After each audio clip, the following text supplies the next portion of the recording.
How to fix Wizz app not working. Hello everyone, I am Bishaka and welcome to our channel. Now let's get right into the tutorial.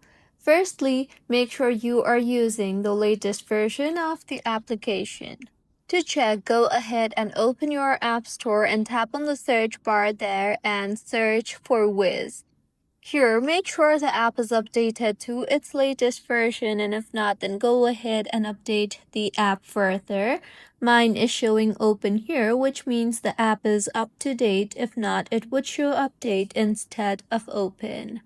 See if the issue is fixed or not, and if not, go ahead and launch the settings application on your device and further tap on general and then on iPhone storage.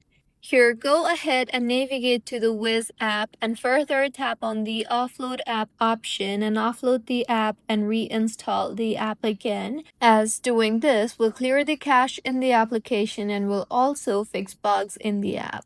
See if that fixes your issue or not, and if not, then go ahead and completely delete the app. So, go to your home screen and tap hold on the Wizz app, and further you will see the remove app option. Tap on that and then tap on the delete app option and then on delete.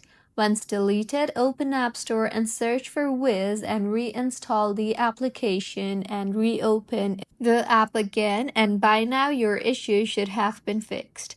So this is how you can fix Wizz app not working. If you find this tutorial helpful, please like the video and do comment if you have any queries. Also, do subscribe to our channel for more helpful tutorials like this. See you on the next one.